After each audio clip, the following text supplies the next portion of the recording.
Out of most of the offensive linemen in this year's draft, Webb has one of the more interesting journeys to the NFL. After being a four-star recruit coming out of Oxford High School in Alabama, he considered offers between Georgia, Alabama, and Clemson before heading to the University of Georgia. He spent 2 years with the Bulldogs, but was never able to become a key factor, serving in a reserve role before entering the transfer portal. Clay had stated he felt like Georgia, quote, didn't really need him and wanted to move closer to family and would transfer to Jacksonville State. He joined the Gamecocks and become an immediate factor and dominate the Conference USA, being recognized as a first-team Conference USA in 2024 and a second-team All-American both 2023 and 2024, and would declare for the 2025 NFL Draft. Clay is the prototypical lineman a lot of teams could love. He excels in pass protection, showing off exceptional technique to keep his quarterback upright, and he has the power rush needed to be a solid run blocker, able to displace defensive linemen quickly and efficiently. He's demonstrated his solid football IQ that allows him to quickly adjust his blocking once the ball is snapped,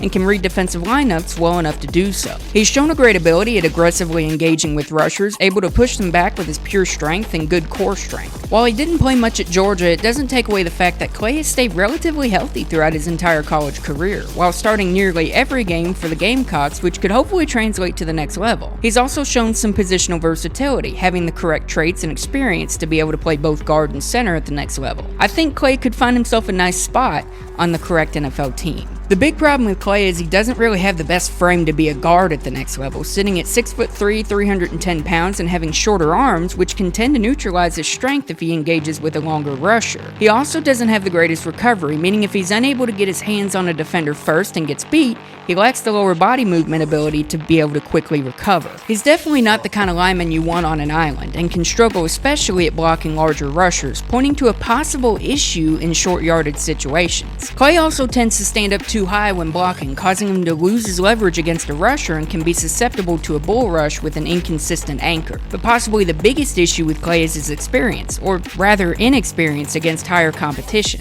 He was unable to get on the field for long at Georgia, and while he was dominant at Jacksonville State, he had to move to the SCS level to do so. This could point to an issue of being extremely raw against higher competition, with questions about Clay's ability to handle higher tier pass rushers at the next level getting louder and louder. I've been high on Clay Webb for a while. I've never been a big believer in the quote-unquote this player can't play against higher competition because he never has stereotype. To me, he has the talent needed to be at least a backup at the next level and has the necessary traits to potentially develop into a starter in the future. But to me, I think Clay would be better fit as a center, as that seems to be what he's best built for.